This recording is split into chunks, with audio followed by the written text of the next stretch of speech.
Here we go. I've boosted your volume so I can hear you much better now.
actual talking.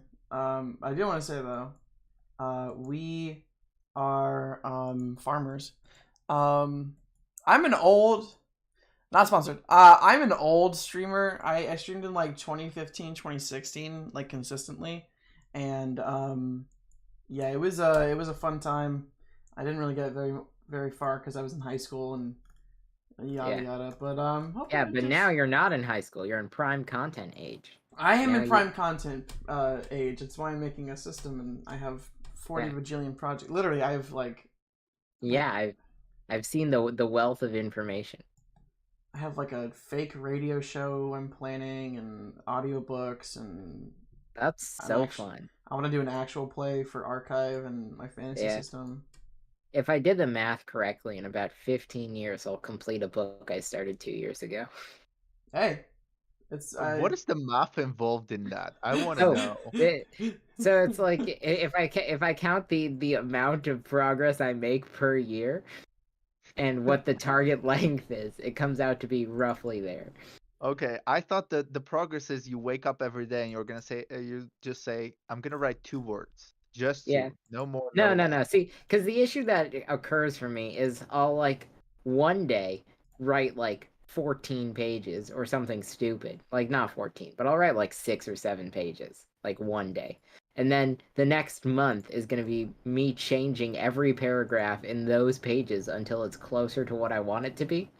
And then I take a brief break and then do that again. And then I go back and then fix the thing. Hey, That's Tolkien didn't write The Hobbit in like a year. Dude took True. fucking forever. Took him an extra day. It did. It took him one singular extra day. But with that, welcome one and all to this playtest. Thank you, you two, for being my guinea pigs Yeah, for you're another welcome. time. You Uh, you scheduled it. It's on my calendar. listen. Once it's on the I can't say calendar, no to that. Exactly. You can't it say no ain't to coming calendar. off. Like, yeah, I'm exactly. not gonna lie, I have it on my calendar for today, but we didn't discuss what time, so I had it from 5 till 1900, so 7. Now on my calendar it's swimming for 3 more minutes and then bedtime. I don't follow my Shit. calendar as honestly. Okay, cool. I was gonna be like, guys, we got 3 minutes. We Also, gotta did you run. say you had bedtime adjacent to swimming Yes, on your so calendar? So like yes. so feasibly your swimming to bedtime is something is like a transition that you are capable of doing. Yes, I am, but the more worrying thing is that the bedtime to swimming is the gap between them is 0 minutes. So it's finished swimming at what do I have this at? 9 o'clock. And Fall then asleep. Well, hey, we wow. know that Alex, famously known for their waterbed, can That swim can or like swim to bed. teleportation. Yeah. Two for Yeah, one. it's a twofer. Um, Also, this is unrelated, but Tolkien took 12 years to write Lord of the Rings. See, Let's go. Tyler, you only need 3 more, and you're good. You're golden. Two, and then I could write something that's like an eighth as long. Very true. All right, we'll get into this. Yeah, I'm Actually, ready. let's hop in. Now, so what I really wanted to focus in on in this playtest is basically starting at character creation and then going from there. Actually, character quick start PDF. Yes, I've sent that to y'all.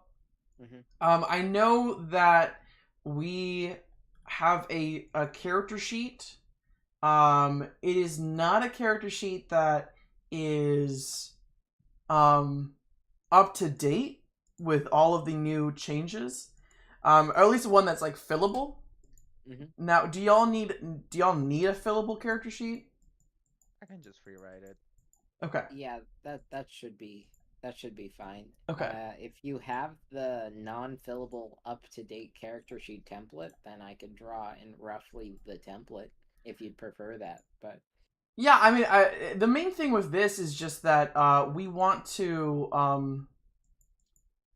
Oh, it's I'm getting a message from our producers that you guys got a little quiet. oh, sorry, I did lean away from my microphone. That's entirely my bad. I imagine this would have fixed the problem. Let's see, producer. Let me know if you're able to hear them quite better now. Yeah, no, I'm that's so 100%. intrigued by this mysterious producer. Do you have a production budget here? A very small production budget of oh boy, Internship credit. internship credit, Internship but credit. I offer a place to stay and food, and they are my partner, so they are also my producer. So Nice. Okay, understood. shout out producer. I Let's see you. go. Um, I'm trying to figure out where my character sheet was. I It's know. okay. I know I made a new one. Here's the thing. I know I made a new one. So, just for the purpose of this, you were saying you wanted us to make a character at level 3?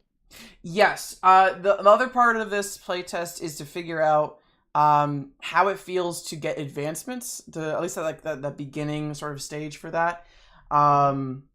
Because I really want to sort of like, because we played a level 1, and I also played a level 1 playtest a long time ago when the system essentially it was a Google document at that point, and yeah, I really just want to figure out like how it feels to oh shoot, I opened up the InDesign document, not the.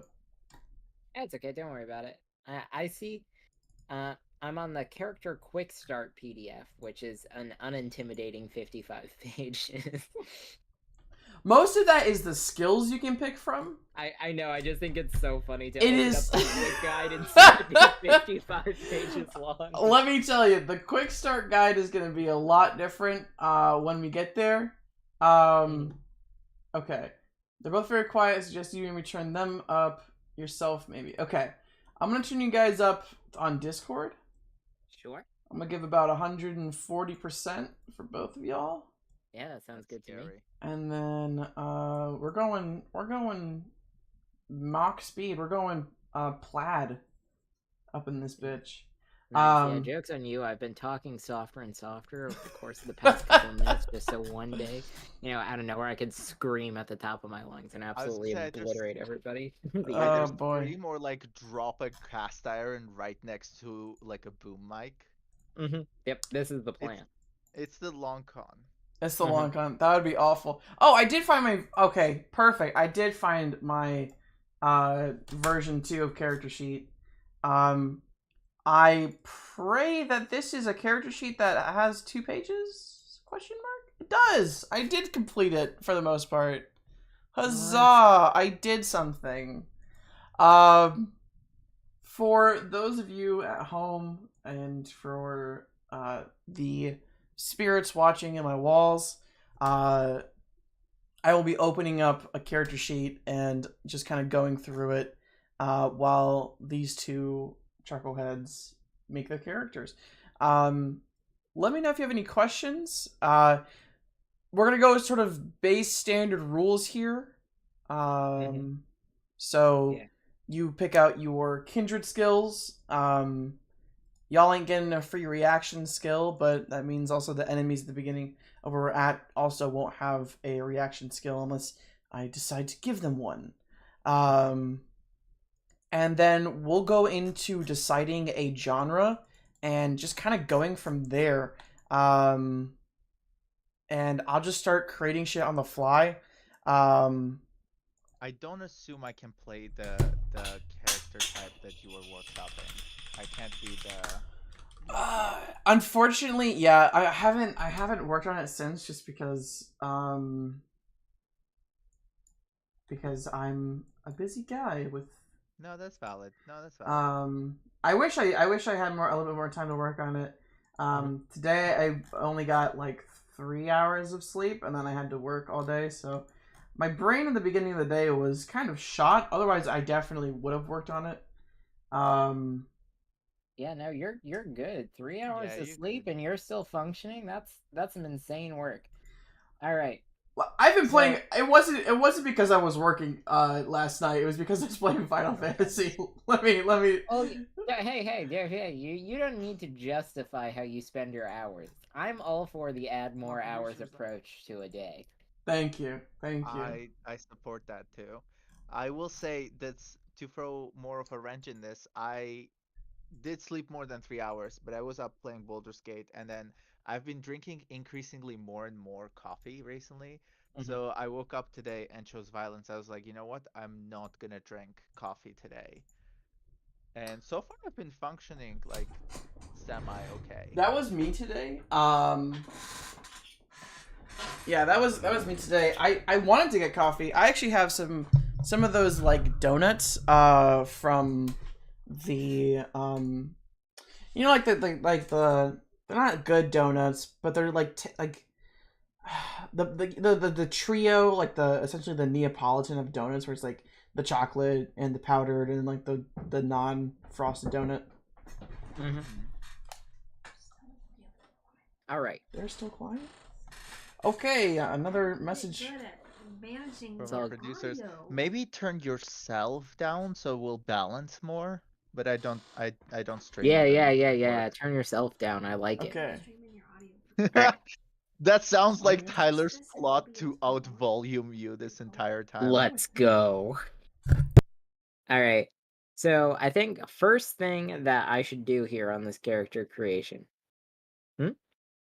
I think I'm going to start by choosing an array. I feel like I'm going to pick well put together. That I was feels gonna go for that one too. like a good one.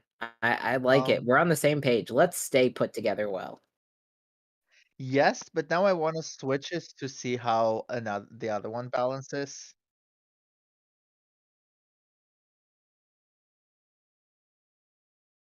I'm just making myself well put together. Okay. I can't remember what that one is. I gotta open up my Plus other... 2 plus 1 plus 1 plus or minus 1 plus O. Those are a lot of numbers. Yeah, well, Well, let me... And they're your numbers. Okay, they're okay. your numbers. okay. I see. Fine, I see. don't worry. I'll go through it one more time, just a little bit slower. Plus 2 plus 1 plus 1 minus 1 0. That Was time that I helpful? got it. Nice. Okay, good. So I did up you guys in OBS all the way, and I've lowered myself a little bit. I'm hoping that I will get better. We're good, guys. We're better. Sweet. Cool. If All we're right. better, we're good. It may have to do with the fact that my desktop audio got put back to default. Could be it. But don't worry too much. We're just gonna dive on in. Yeah, I'm not gonna mess with that if we sound good right now. So upping myself a smidge. Appreciate it. And then we'll see how that goes. Now, so you're going well put together, Alex. What are you thinking here? I was thinking I was gonna go well put together, but can I just do the point buy or roll array? Yeah, for sure. No, absolutely. Actually, I'm gonna do roll array. Let me my D6. Nice. Any Now we can method is see. valid. Oh, what's that, Alex? You rolled all 6s? Or I know, right? crazy. It's crazy. Well, if Baldur's Gate taught me anything, if you roll well, you just if you roll on well, you just load a quick save. That's how life works too, right? Yeah. We're gonna save scum our way through this playtest. Next All right, time, Julian, we're gonna quick save right here. yeah, drop a quick save. Next time I play Pathfinder, I'm just gonna start shouting F6 at my DM when I fail something. F6. All right, I'm gonna roll for strength. That's a 4, which is +1. I can also do these in Roll20 if you want to keep me on. No, that's fine. You will. Both of you will probably want to go into Roll20, here, in a moment. Well, gotta get my character put together first. I don't mind having the stream see that I have a fantasy name generator up, and just in case y'all pick something that is a little out there, but we'll figure out genre afterwards. So you've got your standard array. Alex is rolling.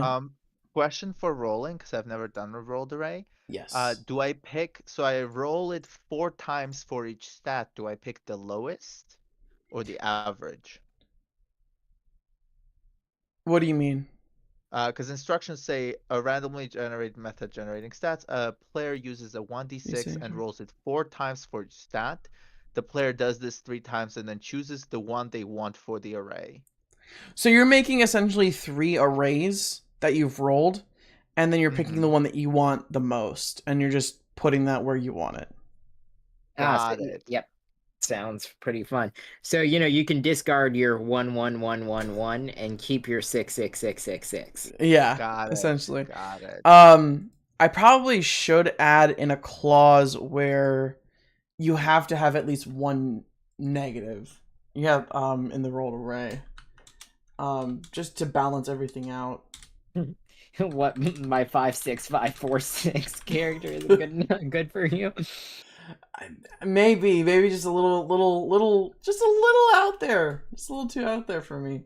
Especially considering average Joe has just a nice True. balmy +2 and 1. Yeah. That's actually a good point. Maybe you can limit it to either 1 minus or 2 zeros, because that 1 seems to minus, be okay. the balance in the standard array. So I'll make an addendum to the rolled array. Alright, question about these kindred skills. Yes.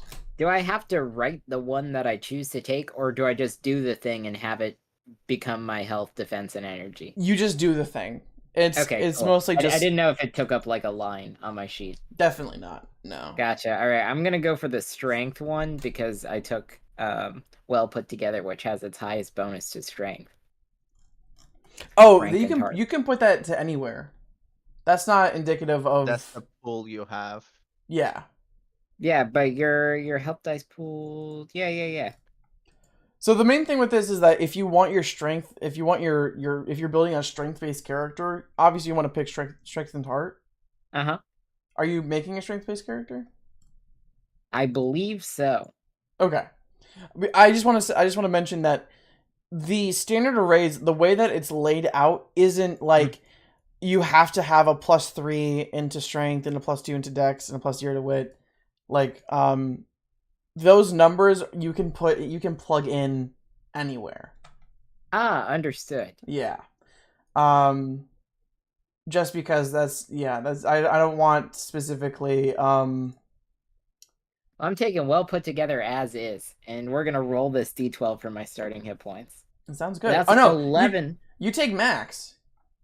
And that's something I do need to add to that, is that you take max. Oh, you take the highest number on the die as your starting health. I did write that. It does say that. Wow, I was ready. You were so ready. I mean, hey, I appreciate the enthusiasm, but yeah, starting health 12. Some people can't read here apparently, so it's me. I'm the one. Holy 11 crap, plus I'm bad at rolling. Why did I take the thing that it's okay? We're going with this. 13 defense. 13 defense.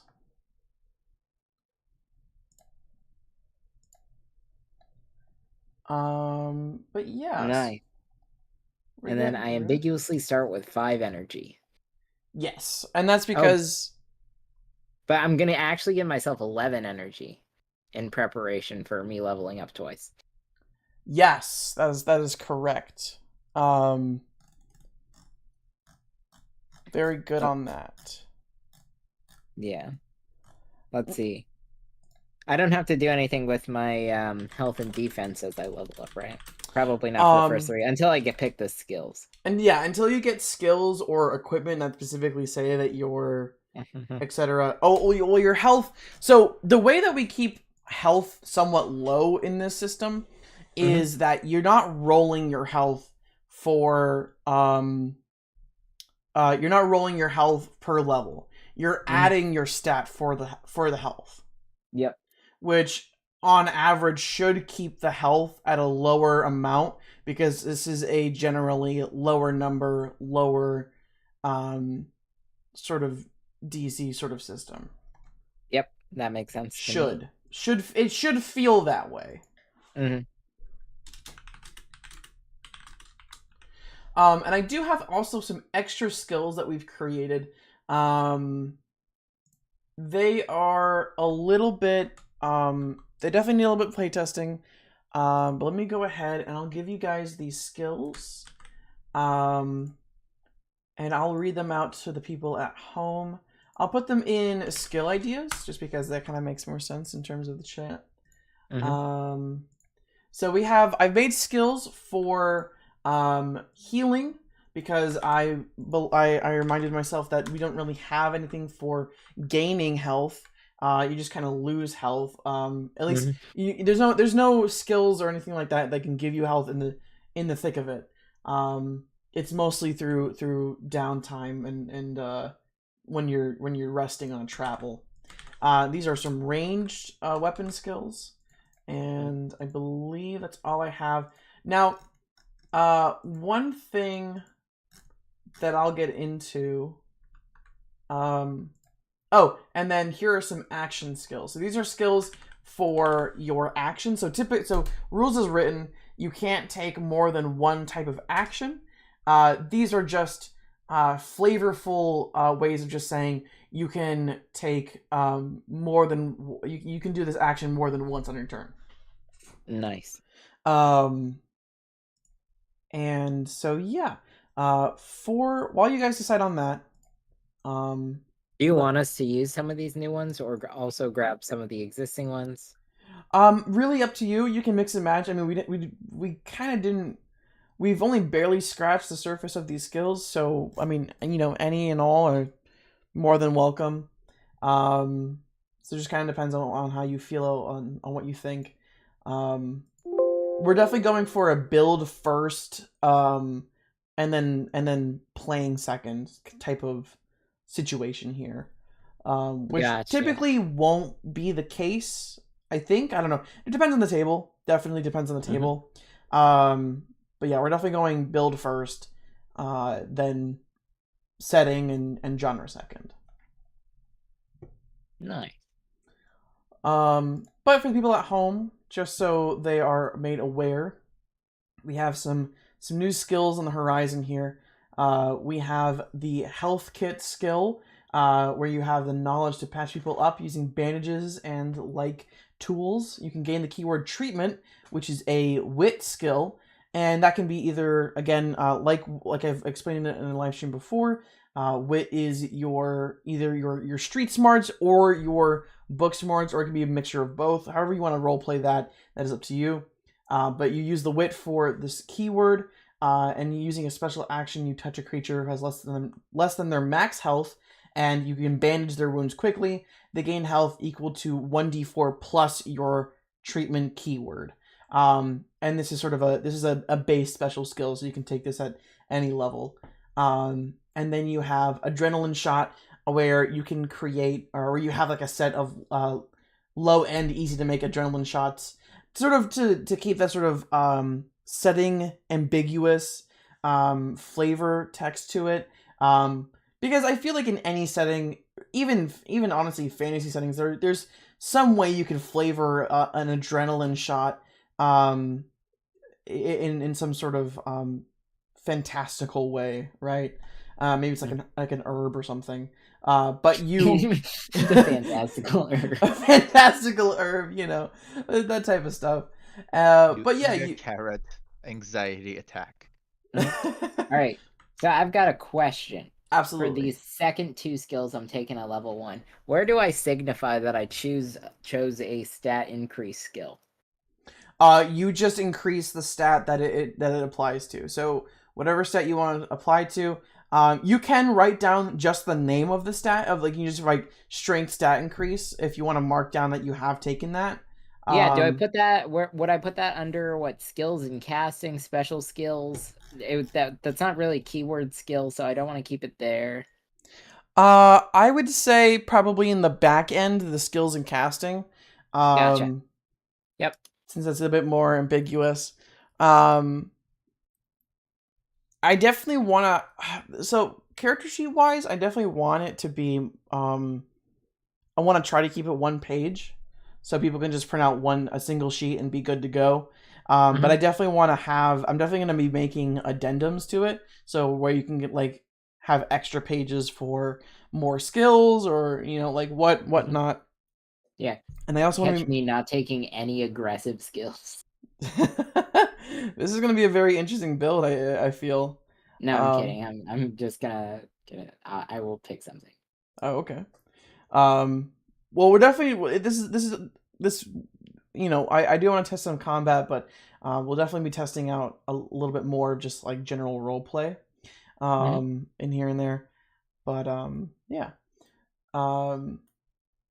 With the adrenaline shot skill, if a creature has all their demises marked using the demise system, is referenced here, and they are unconscious, which means all of their demises are marked and they've gone to 0 after marking so.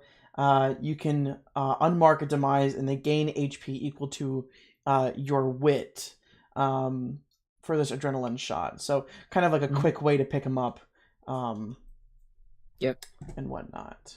Let's see.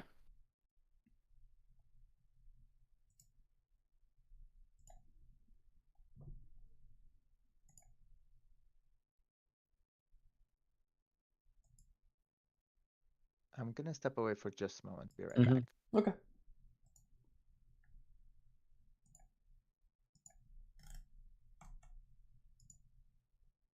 All right, and then are there level locks on any of these skill ideas? I know is everything below the second one level 5 plus? No, so everything so the it'll say above it if it's a level locked. All of these are not level locked except Okay, for so it's just the ever relenting and the dreadful demise. Dreadful Demise, I believe, is Oh, it's just ever relenting. It's ever relenting. Again, these need to be playtested and looked at and through like a critical lens. But ever relenting felt kind of like a powerful skill to have, and that's something that definitely I feel like, because level 5 is the halfway point in leveling, so having an ability that can bring you back, you literally unmark a demise and you go back to max HP, is quite a powerful skill to have. So I was like, I think level 5 kind of makes sense for here. Okay. And then follow-up question. Yes. Suppose I go to take the grappling skill. Yes. Okay. Since that's a special skill, I would put that in the special skill spot, but it gives me a keyword. So would I add it in both locations? So you just add the grappling keyword to your keyword list, and then you can write down whatever extra effect that the grappling does. Gotcha. So essentially, you can what you can write in the special skills area is just you can expend 2 energy and a grapple attack action, and you make strength checks. Gotcha. Yeah. Okay, so my Perfect. reading comprehension is worse. So I've gotten and I've picked keywords. Where does it say how many skills I'm allowed to pick at level 1? There's a table at the top of the PDF. At the top of the... Oh my god, thank you so much. Yep. Yes, Is it the still table is reading super important. comprehension if you miss like No. tables and charts? Nope, not at all. You're good. You can read. Thank You can read. Thank you. All right. So wait, Tyler, what did Yeah. you go? Did you end up going with a strength heavy character? Yes. Okay, awesome. I went Dex and I took Thievery and Acrobatics. So we're Nice. staying on brand here. Perfect. Yeah. Hell yeah. So my keywords are brute force, athletics, and grappling. Very sick. Nice. Did it say 2 special skills? Okay, you get 2 skill special or stat increases or keywords. So in total at level 3, you should have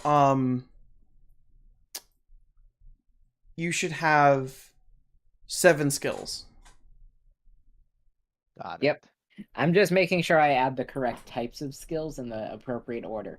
Right now, I've gotten myself to level 1 complete.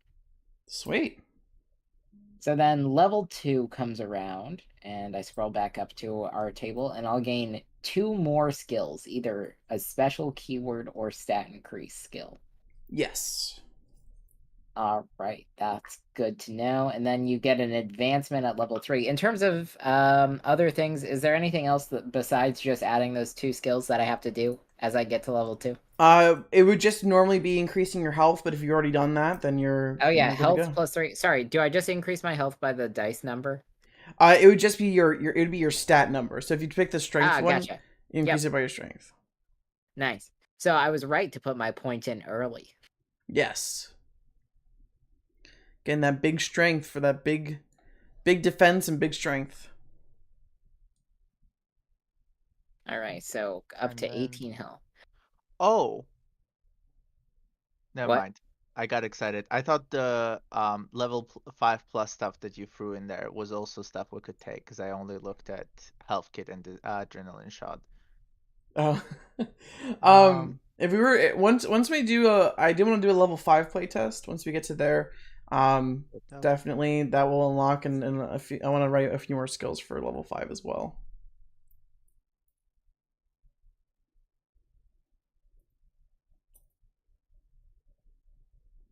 Essentially, Okay. oh, go ahead. No, never mind. I was just thinking, and Weapon Aficionado is fun because it gives you 2 weapon property proficiencies, but then I saw Brawl, and I think Brawl makes so much more sense. Oh, fuck yeah. Fuck yeah. What I wanted to say, oh God, what did I wanted to say? That's a good question. Thank you, Julian. That's a good question. Suddenly we have 2 hosts. They're both Julian. They're both Julian and they both can't think. Congratulations. You've won the lottery. And then throwing. Oh, right. What I wanted to say is that definitely a pretty killer combo that I can kind of start thinking off the top of my head. If you like once it hit, like if you start making like a level 5 character, is taking bouncing resistance and then also taking ever relenting. Because bouncing resistance, you can expend energy to bounce a hit off. You can roll your HP die, and you can reduce damage. So if you combine all of that and like you pick up your advancements for bouncing resistance, you just kind of become this like never dying dude Blob. of just a blob of destruction. That's pretty sick.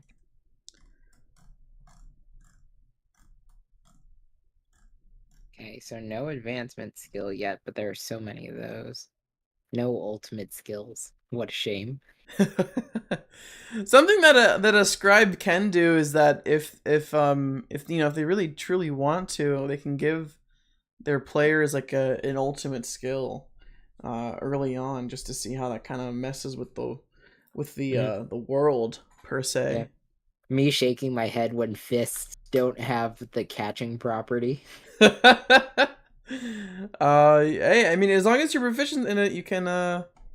Well, actually, how would you? That's a good question. How would you add? If it has the properties natural, conceding, and appendage, how would you add catching?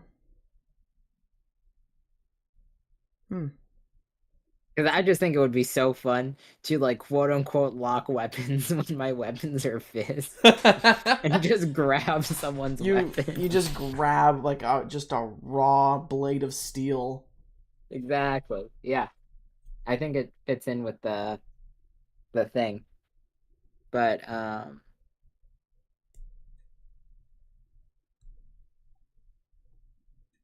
here we'll go 2x there. Is there a limit on how high I can pump all my stats? I believe the limit is +5. Gotcha. I just wanted to make sure I wasn't pushing things too far with my +4. That's will exactly I what think- I took.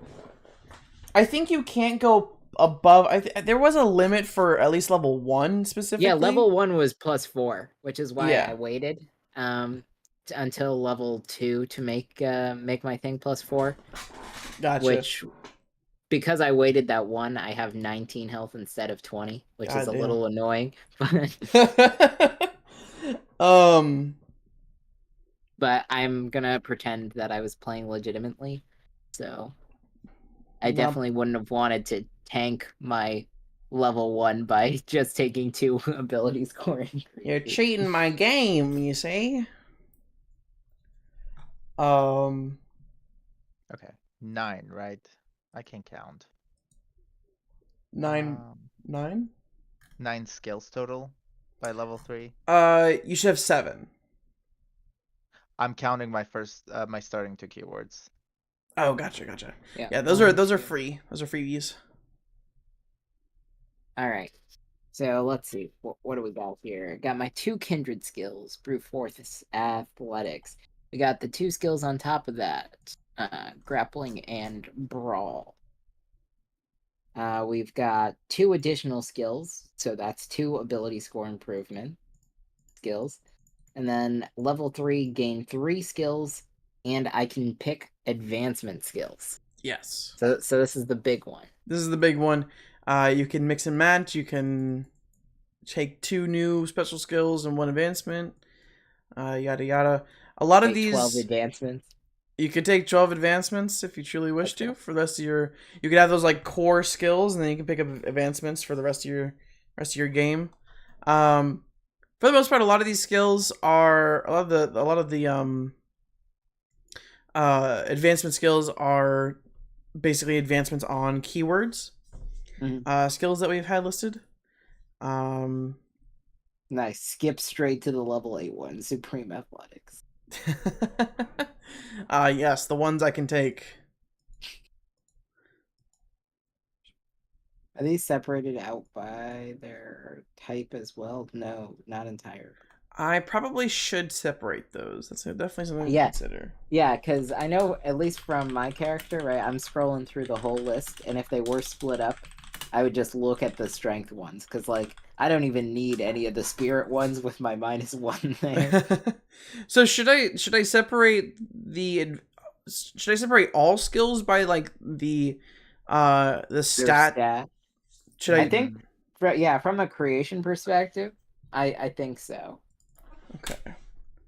Separate skills by stat for better organization.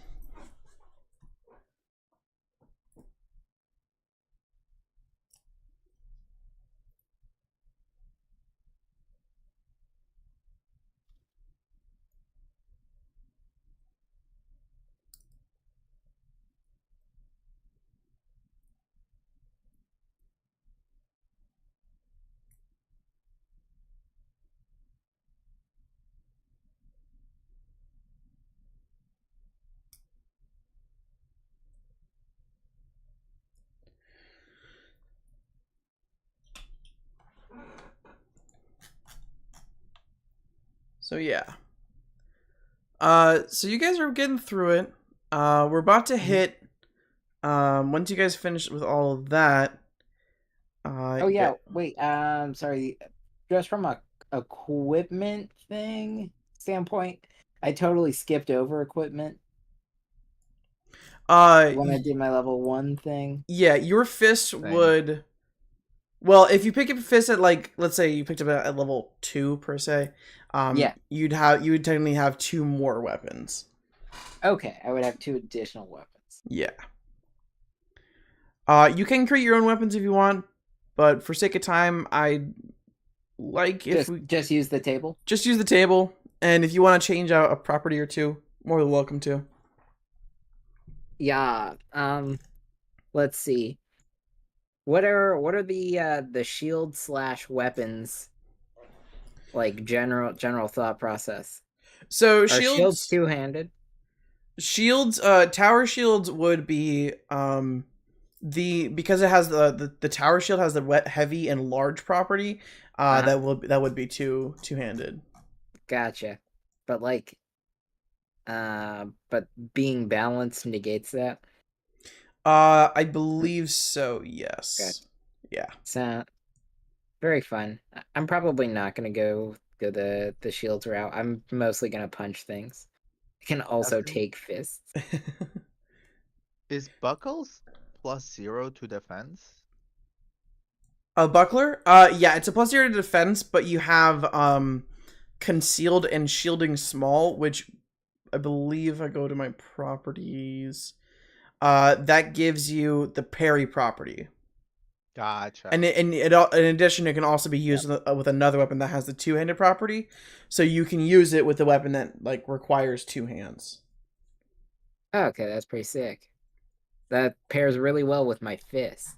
You just have two bucklers wrapped around your fist. Wait, can I do that? You could if you really wanted to. I mean, that's the whole point. Is like Do you gain any benefit of taking two bucklers over one?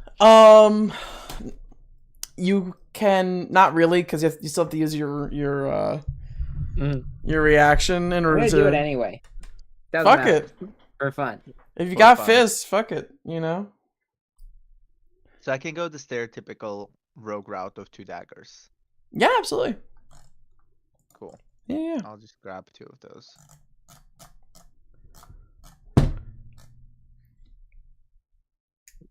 Yeah, and you can dual wield them, and what was the dual wielding property as well? Yes, if you dual wield a weapon with similar weight and length or lower, if you do not have the extra attack feature, you can attack with the weapon as a second attack action, but roll the damage with disadvantage. Cool. I took extra attack already, so I probably won't need that. Yeah, that means that you won't.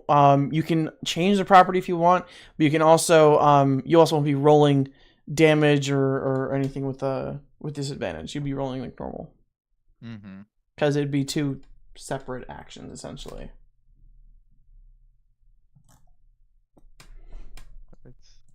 I was telling Alex this, but Tyler, I was I converted my normal campaign, my current campaign into the 2 action system with archive. Yeah. And it surprisingly worked. I think so. It worked stupid well. That sounds sweet. I like it. I essentially just made everything 1 action, and the way that I balanced spells and whatnot, like spellcasters, is that you can cast a leveled spell and a you couldn't cast 2 leveled spell in the same turn, like normally you can't, but you can still cast like a regular cantrip, like you can cast Shock and Grasp and like Magic Missile, right? You're not forced to like, because there's barely any bonus action cantrips, which is like I don't get why not.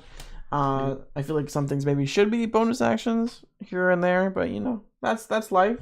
But I converted everything to using 2 actions. You could dash twice in 1 action if you wanted to. And we had like a mech. We had like a fight against a mech as they were running down this like long hangar, and it was fucking awesome. It at least as a DM, it fucking felt awesome, and it felt like they were able to do a lot more with their turn. I was just like, this is awesome. This feels good, right? Because this also means that doing 5e conversions to archive is essentially stupid simple. Just a few nuances here and there probably would catch up with it.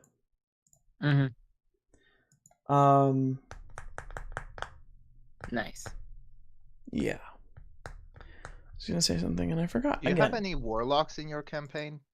We do. We have Shrimp, who's a warlock. How does it feel having Eldritch Blast as a bonus action? Powerful. Powerful. I don't know if they did Eldritch Blast twice in 1 turn. I think they definitely were doing different spells though.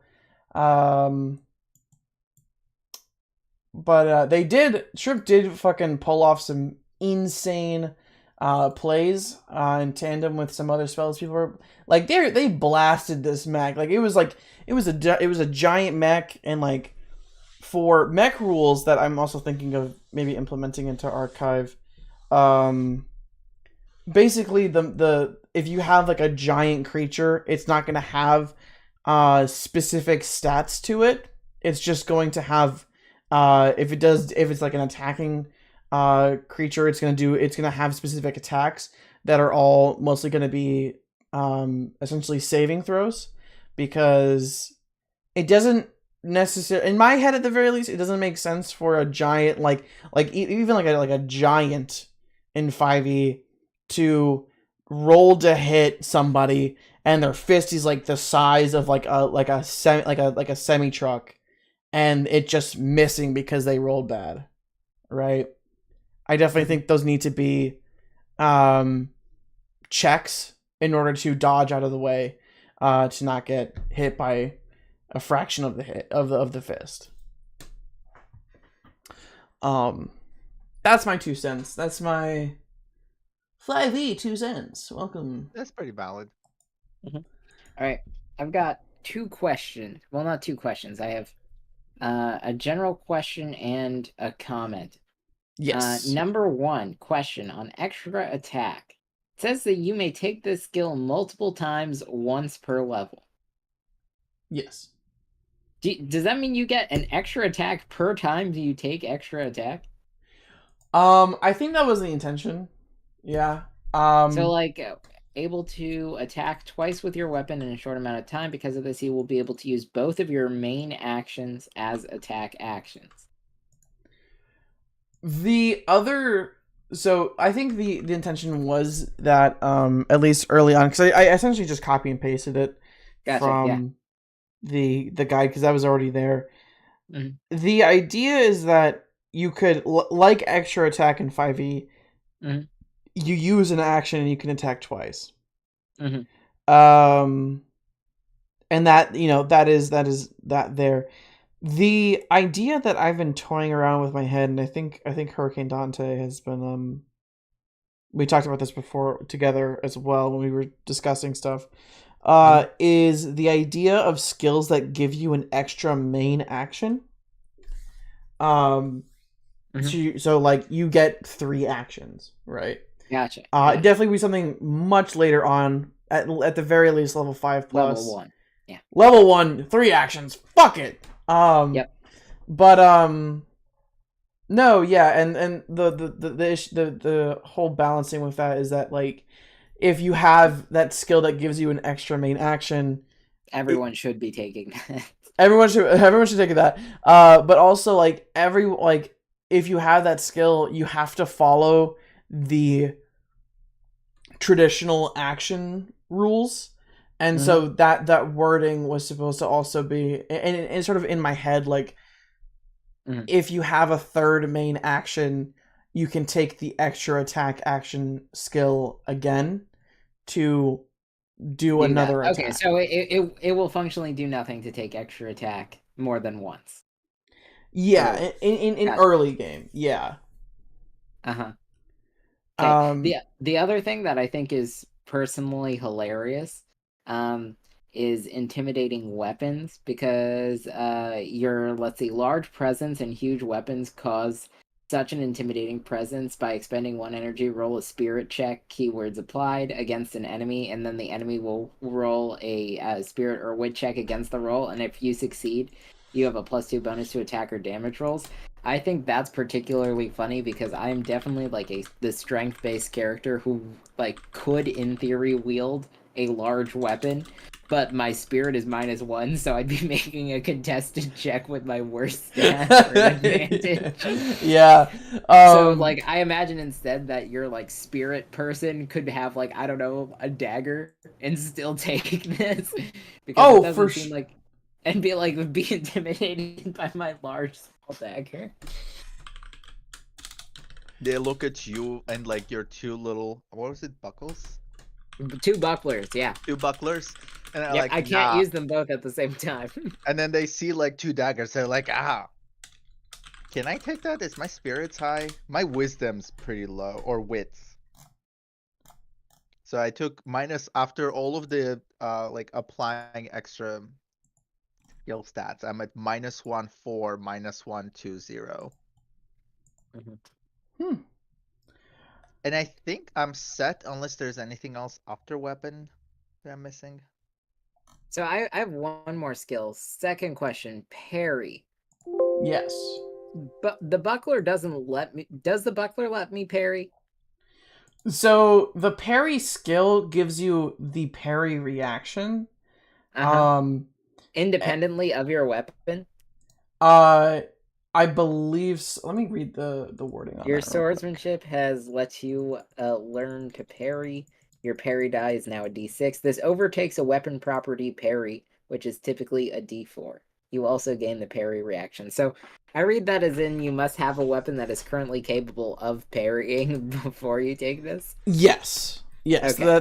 That is correct. So as long as you have a weapon that has the parry property, and that's sort of like so anybody can have the parry weapon property, right? But their property gives them a D4.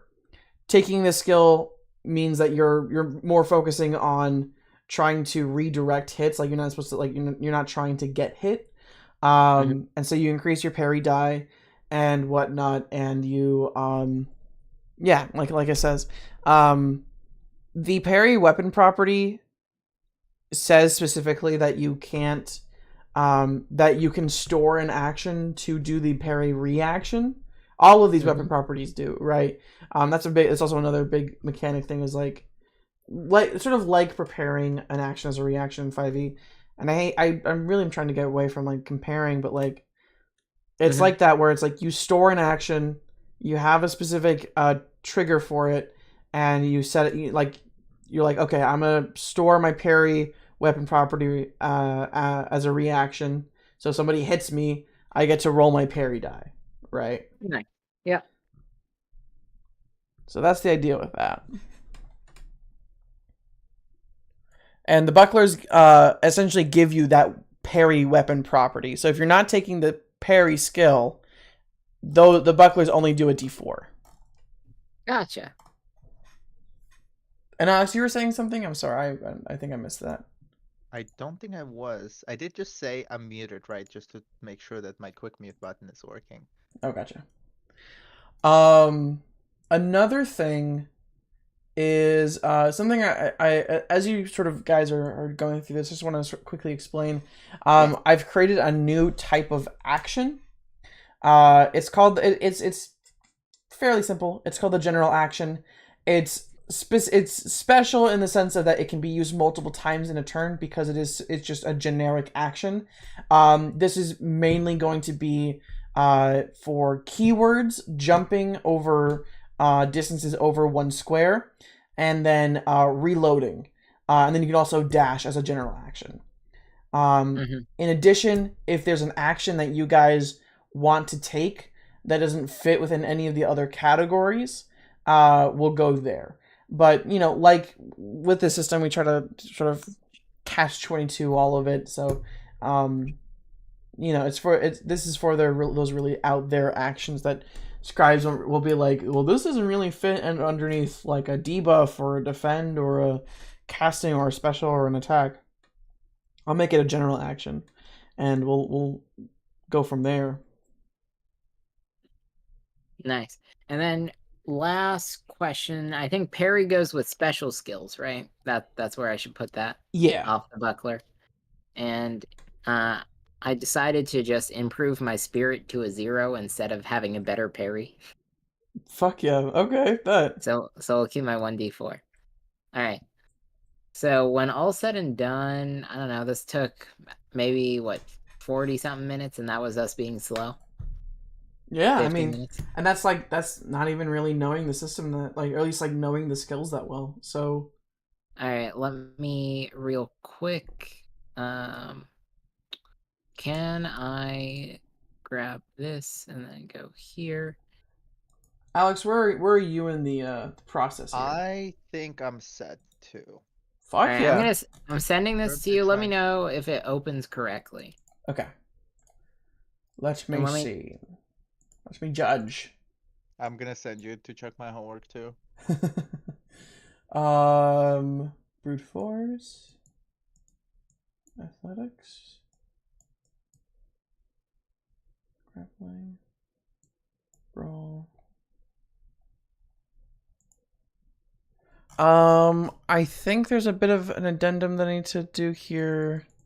I don't think addendum is the right word, but I can't think. Small edit. Small edit.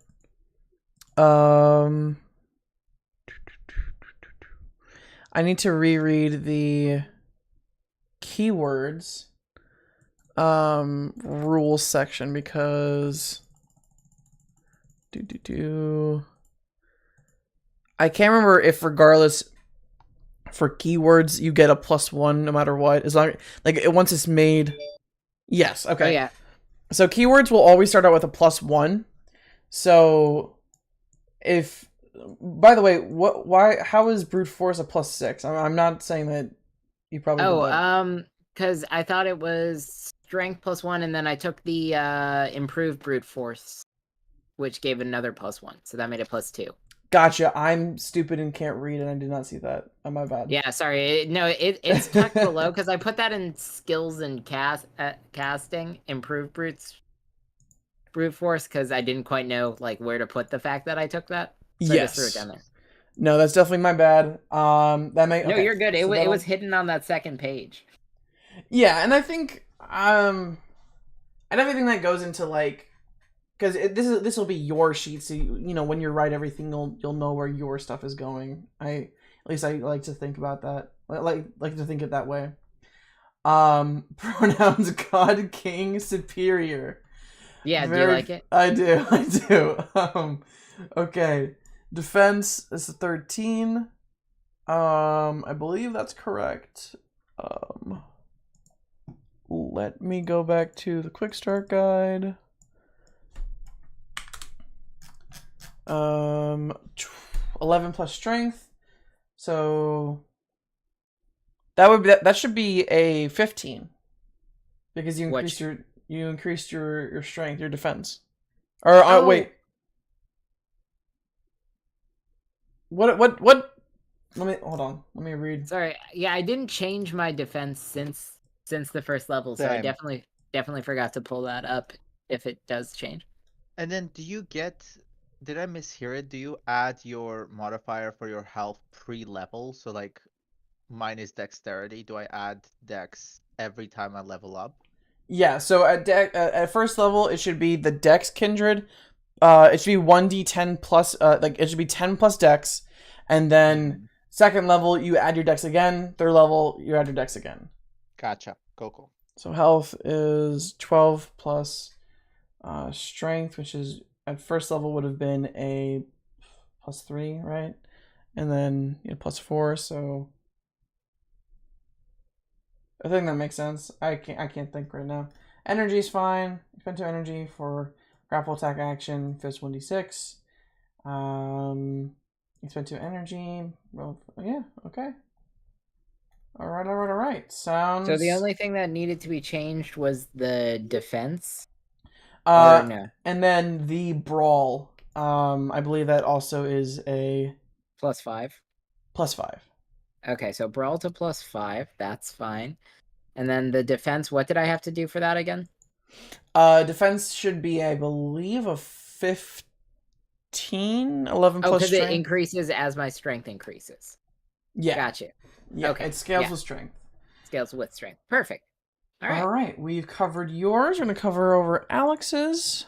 Let's see. There's a small mistake in the version I sent you. My health should be 20. I didn't add it for each level. And my defense is 14. Okay. Defense is 14. Health is 20. Acrobatics.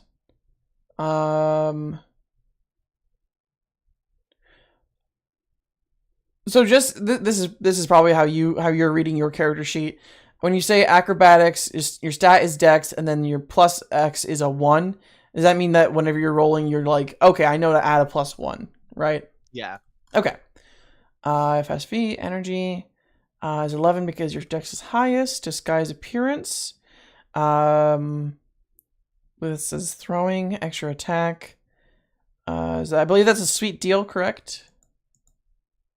Yes, that's sweet deal. And then approved thievery. Cool.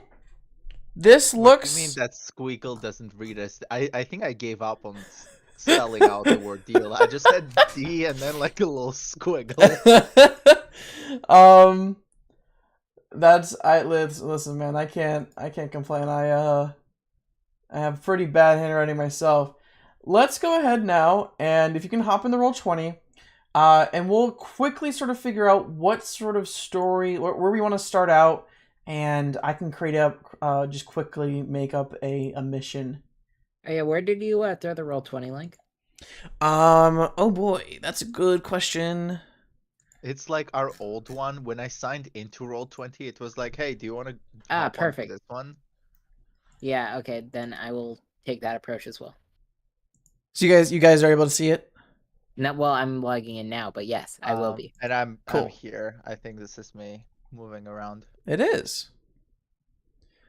Very cool, very cool. I'll be using Roll20's dice roller for any rolls I make within the game. Nice, so it's the same project archive. Yeah, we'll be using this as playtest. Nice. Honestly, we can probably keep the same tokens if you don't mind. I'll just swap. Yeah, I don't mind. I'm fine. If we'll just swap around the control of who has who. Move around your tokens, see if you can move them around, and then Yep, I can move this guy around. Oh, I can move this guy around. Yep. Sweet. All right. So now we're gonna get into sort of figuring out what we want to play today. I think just Knight to E4. What'd you say? Oh, I see. You play the London system. Wait, what? 1984? Is that what you said? No, it said knight to E4. It was a chess joke. Oh, We're playing on a grid. I'm sorry. I'm No, you're good. too uncultured, as they say. Mm-hmm. I need to play chess at some point. Let me go to page 64 of the base guide in the scribe section to see what sort of genres we sort of provide here within this guide. So we have here, and we'll just go through some of these here. Mm-hmm. We have high fantasy, urban survival, neo-noir, sci-fi, cyberpunk, steampunk, and survival horror. Any of those genres? Tyler. Let's go. Let's go survival horror. That sounds fun. Hey, that was I knew you were gonna go there. Mm-hmm. I'll let you have it as long as in the opening I can try to pickpocket you. Yeah, that's fine. Okay. What are you gonna do? Take one of my 2 bucklers? Yes, that is exactly what I wanted to say. I have improved thievery. This, in hindsight, might work. I think it will. Honestly, if you just asked, I'd give up my redundant buckler. Where's the fun in that? Yeah, but I do enjoy having a buckler on each arm. So let's go ahead and we'll hop in into we'll use Earth. We're in Earth currently, circa, what's a scary spooky year? 2001. Okay. New York City. No.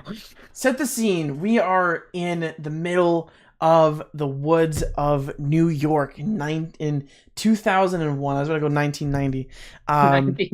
Yeah, the year is 2001, and the two of you are well. How would you guys like to meet? Are you guys mercenaries? What's your sort of backstory here?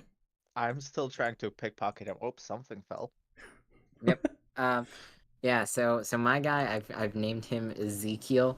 I've been kicked out of every church I've tried to attend. I'm a rowdy fella. I have 2 bucklers on both of my arms, and I said fuck you to all the weapons of the apocalypse, because fists are good enough to take care of whatever issue befalls me. I'm out in the woods because general society doesn't like me when I'm around. They get nervous. And it's 2001, so, guns are scary.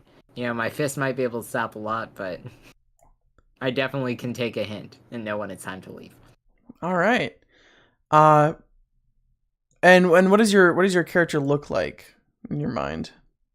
Let's see. Survival horror, eh? Let's see. We'll make I, an apocalyptic 2001. yeah, exactly. Like Space Odyssey gone wrong. I We'll look take. like Go ahead. Sorry. I was gonna say I look like a mechanic. Like I got the coveralls, got the white. Um, I've got a white crop top. No kidding. No. Let's just go normal mechanic. I've got a stained white t-shirt and the like blue coveralls. No wrench, but 2 bucklers. Okay. All right. And Alex, what about you? What is your character like? My character's name is Max, he, him pronouns, and he saw this guy get kicked, like this, like, pretty large guy get kicked out of a church with 2 bucklers, and said, I'm gonna follow him, and I'm gonna steal one of those, because that's so redundant. Exactly. Especially in this post-apocalyptic world we live in where things are scarce, you don't need both of those. Exactly. Um, Appearance-wise, since you went with a mechanic, I'm gonna say I'm just like a MTA worker. Nice. A what worker? An MTA worker? Yeah, like a Metropolitan Transit Authority. I'm an MTA worker I just clocked out of a long shift. I saw this, got so upset. I said I'm gonna go follow this man into the woods. Admittedly, scary man into the woods. This is where I live now. That And is. No, please steal continue. his buckler and steal his buckler. That's my only thing. Oh my god. Wait, I didn't take a stealth keyword. Can I stealth without having that keyword? You can. I mean, you'll just be rolling your decks essentially. Okay, cool. Yeah. Wow. Truly incredible characters we have here, everyone. Yeah, but yes, to set the scene, we are in a post-apocalyptic 2001. This actually fits very well in the original playtest that I had, as well as the playtest we had before, where it was also set after Y2K. The events of Y2K actually occurred here, and we're now living in a post-apocalyptic 2001 where life and everything is overgrown, and so there's like weird creatures and people making factions and religious cults everywhere, and it's a matter of survival, and And the MTA. Yeah. And the MTA somehow still works. Yeah. I love the thought of like computers have fucked up in this 2001. Yeah. They just began. They started off on the wrong foot. Yeah. It was a little. Someone crossed a wire somewhere in like Boston. Yeah. Y2K lasted 2 years too long. Absolutely. So we're gonna go in and so let's set the scene here. Both of you. So Alex, or Max, you're actually. Let me go ahead and put your names in on your character so I remember exactly who's who. And then, Tyler, what was your character's name? Ezekiel. I'm gonna put a wrench up next to me to signify that I'm a mechanic. Okay. So, Ezekiel, you are walking. It's about close to sunset here, and here in the lovely state of New York. You are traveling along this sort of side road here, and you are making your way. It is eerily quiet. The sounds of crickets and chirping of small birds are quickly stopped as you hear some ruffling in the bushes just up ahead. Gotcha. I will pause. and ready my bucklered fist. Um, how far away is the bush? You think that the bush that made the noise is let me see. Oh, I had some movement words here. Actually, funny enough, I'm gonna go in the book, and I'm gonna look at the book, and I'm gonna look at the book. Where? We're gonna say this is a decent bit away. This is about 6 squares or about 35 feet. Ah, I see. In that case, I think I'll just yell out, "Come at me," and take one step forward. So Alex, where are you in this moment here? I think I'm following him. So I would be like a safe-ish distance away in a bush somewhere. So definitely behind and not in front. I mean, I was gonna ask, do you want me to be the bushes? I think if you were trailing Ezekiel, I think it makes sense if you were behind. Yeah. So we can say that you're behind, definitely for sure. That's definitely okay. And I'm just watching this guy who heard a suspicious noise say, "Come at me," and then stomp his foot to take a single step forward. Ezekiel, go ahead and roll me a spirit check.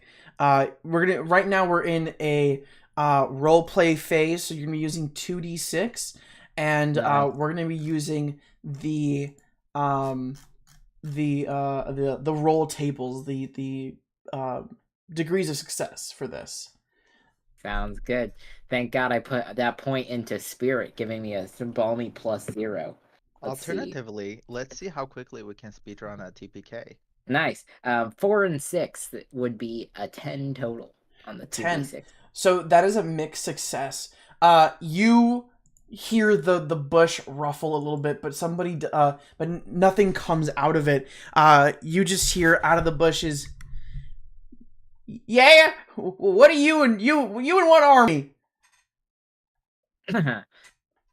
Being completely put at ease at the fact that this wasn't some abomination and is in fact a human, I'm just gonna crack my knuckles and say I don't need an army and start walking forward. Now completely unfazed. Now, I'd stay back if you would. I'm a real mean mug. I'll kill you. I know how to kill people, and I'll kill you. What's the appropriate way to laugh in someone's face? Ha ha ha ha Is there ha. an appropriate version? Yeah. Whatever a snarky way of doing that is.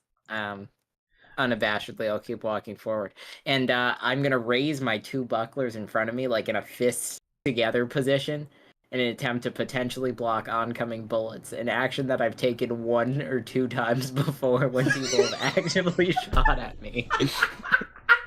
Okay, so I'm gonna use one of our new mechanics here for enemies. This is basically enemy damage and health pools using specific enemy types. This guy will definitely be at a minion level of a lackey, so he's gonna try to hit you, but this is more of a warning shot, so of anything, so he's gonna roll with disadvantage. Okay. And we're just gonna roll 2d20 and take the lowest here. So that's an 18 on the die, and then for the first roll, and for the second, a natural 1. You begin to step forward. Go ahead and roll me another spirit check here, but this time using your strength. I'll allow it this for this roll. Nice. Same 2d6. Yes. Okay, so 11 plus 4. That'll be a 15. That is a success. That is a full success. You here in the bushes, you see you and Max yourself. Max, you can, as you're creeping up behind this guy a safe distance, you see what seems to be the end of a gun barrel peeking out of this bush, and both of you hear a click and then a as a small sort of explosive sound happens, and you hear, oh no, God, my gun jammed, frick, you ain't catching me. You see the bush ruffle, and the person, whoever the fuck was in this bush, run this way, towards your, if you're facing going down this road to your right, further into some woods. Mm-hmm. Let's see. Do I have a place in this woods that I call home? Presumably, I spend a lot of time out here alone by myself. You're in a pretty familiar. I would say, if you want to, you're probably in a familiar. You're probably a local around here. And a local in the middle of the forest. Yeah, maybe you live in a cabin nearby. Max, you've just been trailing this guy behind you into these like spooky woods. Presuming that your determination is to steal one of these bucklers. Yeah, and at this point also, like, this guy's life just sounds a million times more entertaining to me than my job. Like, he walked it towards a bush, cracked a knuckle, the bush misfired and exploded. I'm just gonna keep on trailing to see what this guy's like, out of genuine curiosity, to see what his vibe is. But I will still be stealing the buckler. Yeah, so, I might be a gruff man, but I don't think I've reached a point in my life where I'm seeking to, like, actively violence people once they've let me alone. So I think I'm just gonna walk over to the bush and kind of, like, sigh and be like, oh, another day in the woods. And then I'm gonna look through the brush and see if anything got left behind when the guy ran away in a hurry. See if I could, like, find something. Yeah, go ahead and roll me a wit check using 2d6. That would be a 7. A 7. A 7 in the degrees of success is a mixed success still. I'd say you find some a small box of small caliber ammo meant to fit a handgun. It only has like about 5 bullets in it. Oh, excuse me. But that's unfortunately all you can find. It seems like he kind of whoever this person was kind of scrambled and I left that behind. That's sick. That's 5 more bullets than I had before for the gun that I don't possess. Perfect. I'll definitely pocket them. I'll put them in like the front pocket of my I'll glue them to the buckler. Glue them to the buckler, yeah. I flick them and they fire. Wouldn't that be fucking hilarious? Now, that's a genuine question for your scribe. What is the strength requirement to flick a bullet into firing? In a survival horror type of situation, that's true. The impossible. But in certain genres and scenarios, I definitely think it could be possible. That's valid, because I can see it in like an anime, the character just like flicking something. Oh, for sure. Or just flicking the bullet itself. Yeah. They'd be like, this man was impaled by a bullet, but the bullet still is in the casing. Weird. Whoa. Weird. So Ezekiel and Max, you continue down this forest road. Ezekiel, you know that you're about to hit a turn that could go into town, into this like apocalyptic version of a town. Do you want to go there, or where would you like to go? Okay, so presumably I just gotten kicked out of a church. All right, so there's a fork in the road. Yes. All right, do I know roughly where I'd be heading if I go deeper into the woods?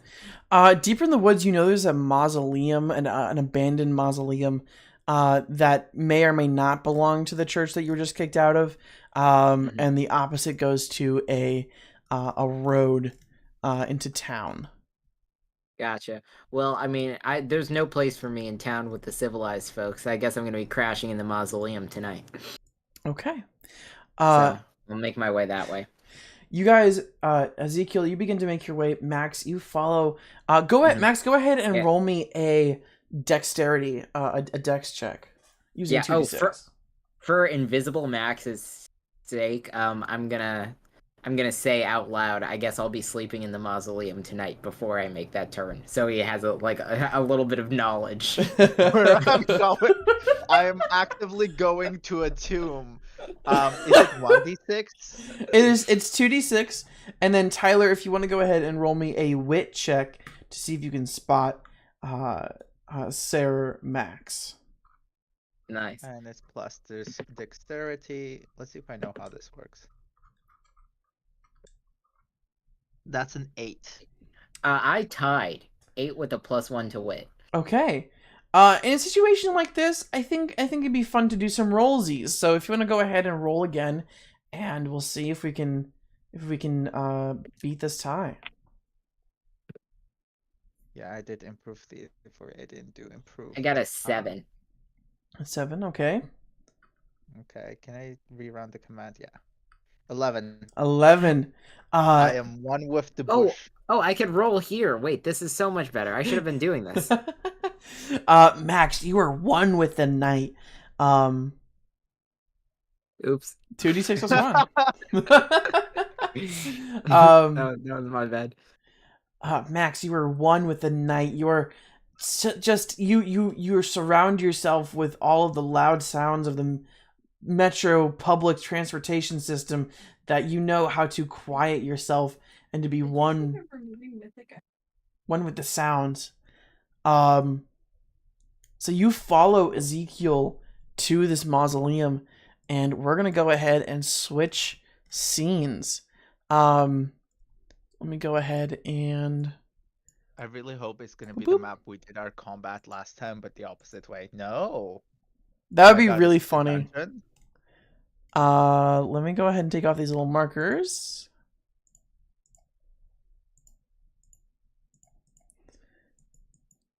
So, you guys, or Ezekiel, you unknowingly are making your way down this dirt road.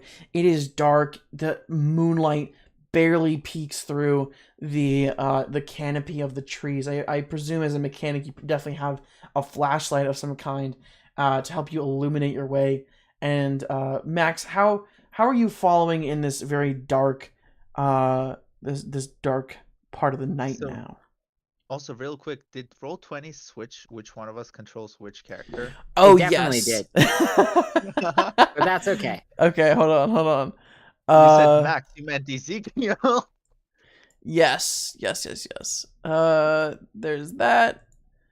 And then doop. There we go. And then we'll put your names back on for our audience at home to recognize.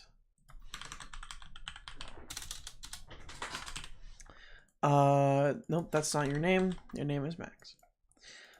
Okay. So currently you're not in front of the steps just yet. You guys are walking through the woods here, and Ezekiel, as you begin to see the beginning of this mausoleum, this giant stone building, where you know that the dead rest, but is currently the only respite of peace in this apocalyptic 2001 post Y2K. Max, go ahead and give me a wit check. Oh no, that's my worst one. Let's see. I'm -1 and it's 2d6, right? Yes. D6, 2 of them. A 4. Okay. That's a 4 -1. That will be a 3. Ooh, that is a failure. Ezekiel, go ahead and roll me a wit check yourself. All right. And you can add any perception to see or to hear keywords here. All right, so that's 5 + 1 for my wit. 5 + 1 is a 6. That is still that is a mixed success. So this is how the scene sort of lays out. Max, as you are slowly trailing behind Ezekiel, this stature of a man with 2 bucklers on his hands, you see that he begins to make his way up the hill, up to this mausoleum, this place where, like I said before, the dead rest. And as you are walking behind him, carefully blending in with the night, going behind tree to tree, trying to find a way to make your attempt to steal one of these, you don't seem to notice as you feel a presence behind you. Something large, something deep in the abyss of the night, just standing behind you. What do you Hey, following people is my shtick. what do you do in that moment? What do you as you feel this presence? Does it feel overpowering, or just like something is it something is watching, or is it something is about to hit me in the head? Something is ever present behind you. It is watching and it is observing you in a manner that makes your hair on the back of your neck tingle and stand up. Okay, if it does, I'm gonna just turn around and throw a dagger at it. You turn around, Ezekiel, as you hear the movement of footsteps in the leaves crunch beneath Max's feet. You hear this commotion, this like small commotion behind you. Mhm. As you look and you turn with your flashlight, is Max, you see with the blinding light from behind you, the illumination of this giant creature. It is spindly. It has like the body of a spider and the legs of a water strider. It stands 9 feet tall, and the head of it is a human head but turned upside down, with its mouth agape, with another head inside of it, screaming as the light turns on it. As you throw a dagger, go ahead and roll me an attack. That's Dex. Is it D6? I'm sorry, I'm gonna be asking. This will be a D20. So when we're going ahead and we're going to be moving into an initiative phase after you resolve this attack. D20. A Nice. natural That's a nat one. 1. You begin to throw this dagger, but you slip on a tree branch and you hit your ass on the floor. The dagger remains in your hand, but it barely is about to slip out of your fingers as this creature is about to smack down onto you. Let's go ahead and roll initiative. To determine which phase gets to work first. So in this manner, because it is just the two of you, we're gonna roll. Actually, so initiative is done through a D6. So if you want to go ahead and roll a D6, and we'll see how this gets resolved. Go so team. 4 and 4. Okay. Let's go. So something I'm adding as sort of just like an impromptu sort of method here, in a manner where two people, where it's a low group, it's a small group, versus maybe like one enemy. And we're gonna have sort of a typical initiative where people will act on their turn. They can of course weave their actions in between each other, but for the most part, it's going to be their turn, then whoever's next's turn, and then the next person's turn. But because both of you rolled a 4, you guys will go into sort of a team phase and then an enemy phase, unless I happen to roll larger. Can we briefly make eye contact and I'll just nod at him? Absolutely. A Cool. 3. I'll like wink back. Yeah, it's completely normal to see another outcast in the forest. I think would you say your character's a little bit excited? Oh, well, yeah, having just been kicked out of church, one of the primary social settings for people to, cower together. It's really nice to see another human. Let me go ahead and enlarge this battle map here with, let's say, we'll make it 30. We'll make it a height of 30. And then we will reveal a little bit more here. And then I will go ahead and drop a token. This token is not going to be indicative of what it actually looks like, probably. But we'll see. We'll see how this goes. It's just the spider. I loved your description of nightmarish horror spider. Yeah. I Thank imagine you. the innermost head was the screaming one. Oh, absolutely. It's the outermost head screaming. It's The inner the one is outermost screaming like you would be screaming if you had a head in your mouth.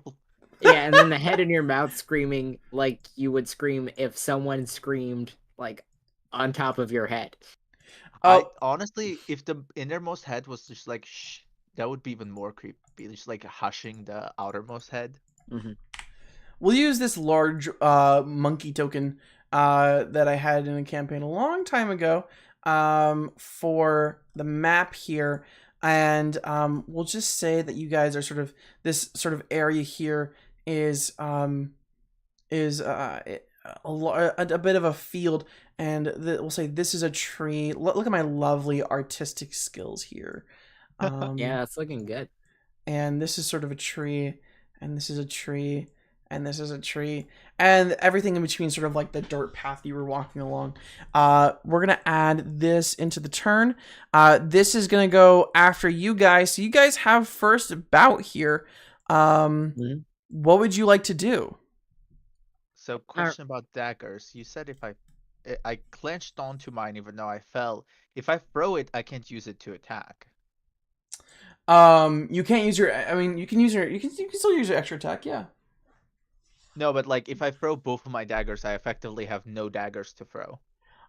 Yes, you will have to go ahead and go near the thing to pick it up. Cool. Tyler, do you want to go first, or do you want Yeah, me to so go I first? had a secondary question. So is there a size restriction on my ability to use my grappling keyword?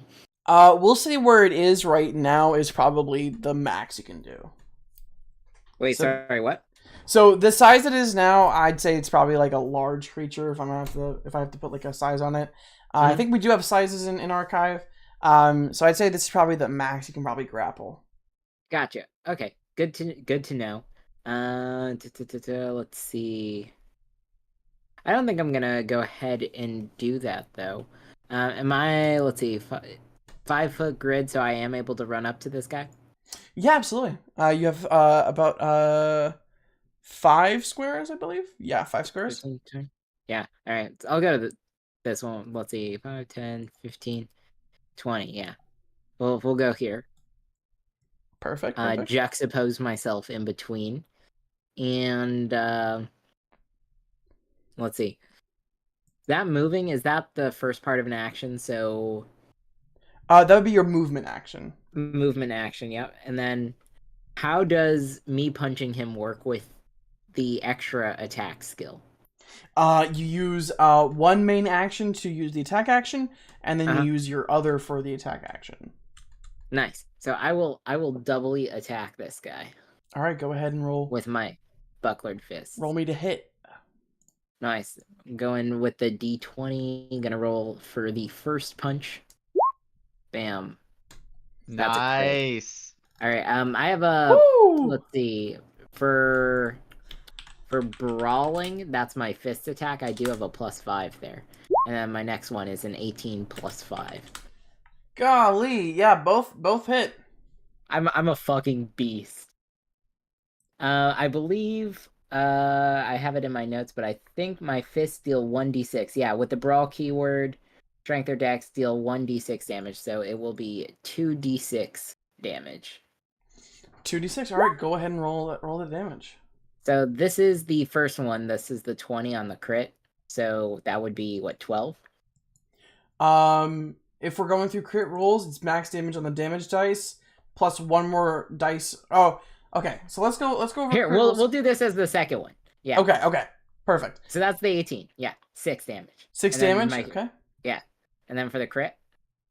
The crit is so crit damage works as it's the max number on the damage dice total, and then you roll one more dice of the specific damage dice. So if it's a d6, so let's say if it's 2d6, it's going to be 12 plus you roll one more d6, and then plus any other additional dice or bonuses that you get. Gotcha. Okay, so d6 plus 12. That's an easier way of saying it. Absolutely. Yeah. Gotcha. 15. 15. All right, you land some heavy blows. These bucklers ain't buckling as you Yeah. punch this. Like, So describe to me how, like, this thing is just like the body is like leaning down towards you, and you see the two faces are almost face to face with you. How do you deal with this?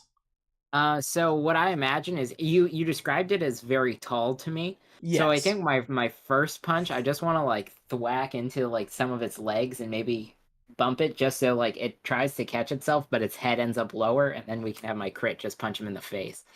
Absolutely. You like this creature is just ever screaming as you Uh, just buckle one of its legs, and it's just like it's is wailing even louder now as you just boom punch it square in the second face, in the inner face, and the screaming just stops.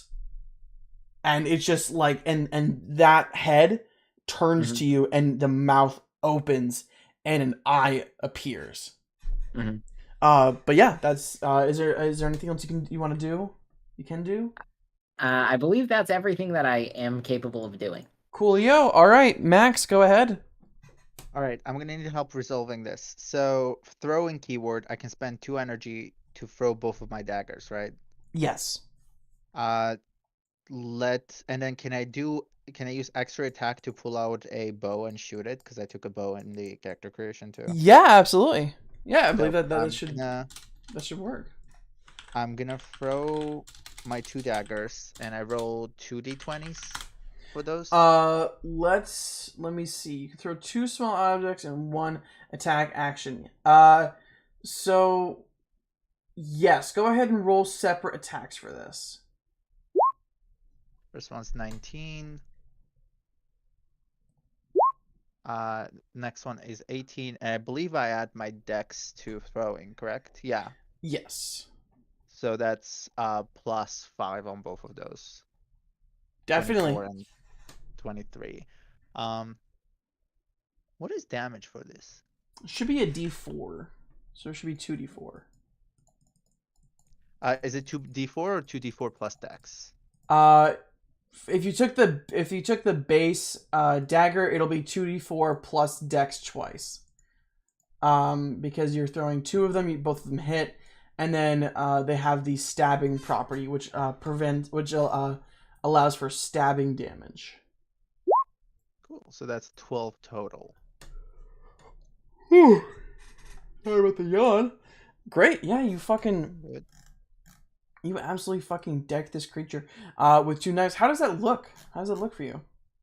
I think I just like quickly jump up and like I feel bizarrely accepted by this stranger who I tailed to figure out why on earth does he just have 2 bucklers and how do you get kicked out of church. And I feel very comforted by him acknowledging this. Like, okay, you cool. Even though he totally didn't see me, because no one sees me. I'm known for shadows. I use that to avoid customers complaining about the trains running late. And so I throw both of my daggers, and then I take out my bow off my back and just shoot the spider. Fuck yeah! Now that absolutely an epic moment between the two of you as you're going ahead and shooting your bow after these 2 knives dig into it. That definitely also hits. Go ahead and roll damage. Cool. 1d6 plus dex, which is 4. That's 8 more damage. 8 more damage. The both of you, you guys, how do you guys defeat this creature? In one turn. In 1 turn, you guys dealt enough damage to not only remove one of its demises, you guys fully just decimate this creature. Oh, is that what the eyeball was? The eyeball was a signification that it was gonna maybe do a little extra something special. It was the signification of its demise. Nice. That is very exciting. But yeah, you guys absolutely decimate this creature, and it goes bye-bye. Sick. Its legs buckle, its face starts screaming, and the eyeball just with a sickening just plop, it just plops out of the creature and just rolls on the ground in front of you, Ezekiel. Nice. What do you guys do from here? I'm gonna like approach this weird spider monstrosity to collect my daggers because I Mhm. can't afford more. No, you Mhm. can definitely grab your daggers back for sure. Yeah, I'll turn over to Max and say hey for the first time. Hey there. I don't see too many people out in the forest, especially those with as many stealthy skills as you seem to have. Wait, sorry, especially not a metro worker like yourself. Metro work. I'm gonna as I'm like walking towards the spider monstrosity, because I'm not that phased. Because as soon as I sense like danger, my immediate reaction was to attack. I'm gonna be Mm. like, yeah, I'm gonna be honest with you, dude. I saw you get kicked out of that church. I was like, I gotta figure out what this guy's vibe is, and if the vibes are off, I was gonna like steal one of your bucklers. 'Cause Yeah, you I'll take a redundant buckler off my arm and give it to him. It's like I don't need to. I'm gonna like push it back, being like, you man, you deserve it. I mean, after the way you handled yourself, you deserve it. You That's fair. Yeah, we'll strap it back on. um and then I'm gonna be like, so what takes a person who got kicked out of church to, would you say I know that this is a mausoleum of that same church? Yeah, it's if you want to roll for it, go ahead and roll me a we're out of initiative phase, so if you want to roll me 2d6 and add your wit. Plus I think -1. That's a 10. Nice. Nice. Very nice. Yeah, you I would say, I mean, that's a mixed success, but you can kind of presume that this is the mausoleum of that church. You see that part of the name at least matches its description as to where it is. So I'm gonna say, so tell me what takes a person who got kicked out of the post-apocalyptic, one of the many post-apocalyptic churches we have, to go to a mausoleum of the same church. Are you gonna rob it? I'm just looking for some shelter for the night. It's presumably getting dark at this point of the day, as it's post work. It's like, and There's I, and it's not too often that people come disturbing mausoleums in the night. there's a bit of disappointment in Max's face when you say Mhm. no to a robbery. It's like, okay, I get it, I get it. I mean, it's a scary place More for now. you. Huh? More for you. More for me? What do you mean? Oh, more for me More for robbing. robbing. I mean, let's be honest. I couldn't have taken this thing Mhm, alone, and if there were more inside, mhm. ugh. Yeah. Well, uh, if possible, I'd like to walk up towards the mausoleum door, and I imagine that it's closed. You can go ahead and if you wanna roll, well, you go up, Brute force? yeah, you find that it is locked. So if you want to get in there, you're gonna have to roll. You have to maybe brute force your way or find some other way into it. I would love to brute force my way in if possible, using my improved brute force skill. It's not the advanced one yet. Absolutely, go ahead and roll me 2d6 and then add that keyword. Nice. That's 2d6 plus 6. This is the thing that I Oh my excel at. God. 8. That was loud. I'm That sorry. is a nat fail. Because you rolled snake eyes. That is considered a natural failure. In archive. So Mm. you're a very strong guy. You add a fucking +6. But for some reason, maybe it feels like there's something behind the door that's blocking it. It's just you're not able to brute force your way into this door. It's stuck by something. What a shame. What a shame. So I look. Oh, yeah. Go ahead. here's a question for you as a scribe. Which way are the door's hinges positioned? Are I the hinges on def the outside or on the inside? I can't think in terms of how that would open the door, but how the door would open is I feel like a mausoleum. It's spooky, so it definitely would swing inside. You'd be able to like open it going in, for Oh, Um, bummer. sure. Yeah. Do you think I can lockpick it with a dagger then? Because I don't know if you have like lockpicks or thief stuff.